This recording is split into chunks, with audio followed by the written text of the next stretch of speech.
Last summer, while I was an exchange student from Ireland staying with a family in the remote countryside of Montana, I bonded instantly with Ron, the father of the house. Ron was a rugged outdoorsman, the type who could track a cougar through dense forest or start a fire with wet kindling. We often went on camping trips together, exploring the wilderness. One weekend, we decided on a more remote trip into the Bitterroot Mountains. We parked his truck, hiked a good 5 miles, and set up camp near a small clearing surrounded by dense towering pines. That night, we roasted sausages over the fire, laughed, and talked until the stars filled the sky. But then, as the fire began to die down, Ron leaned in close and said quietly, "If you hear anything strange tonight, wake me immediately." I laughed nervously and asked, "Strange like what?"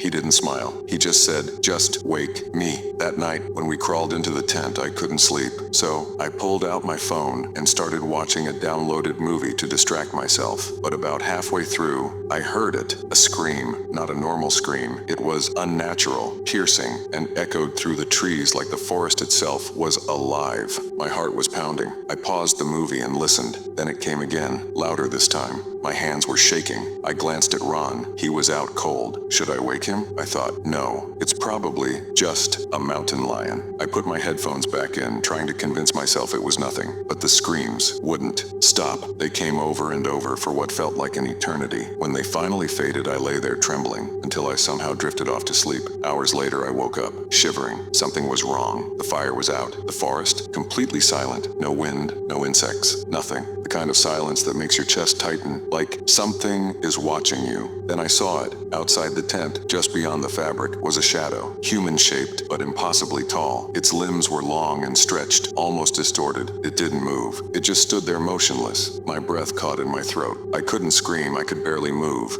I reached over slowly and shook Ron's shoulder. The moment I touched him, the shadow vanished. The next morning, I told Ron everything. The screams, the shadow, all of it. His face went pale. "Why the hell didn't you wake me?" he hissed. His voice was shaking. That scream, it wasn't a mountain lion. I've only heard it once before, years ago. We need to leave, now. We packed up quickly, and as we were hiking back, I saw something that made my blood run cold. Carved into a tree near our campsite in jagged, deep scratches were the words, "Leave now." The forest felt suffocating. The towering trees, they felt like walls, closing in around us. We didn't stop until we reached the truck. Ron never explained what he thought the screams or shadow were, but as we drove away, he muttered under his breath, "Some places don't want visitors." Subscribe for more spine-tingling horror shorts and true scary stories.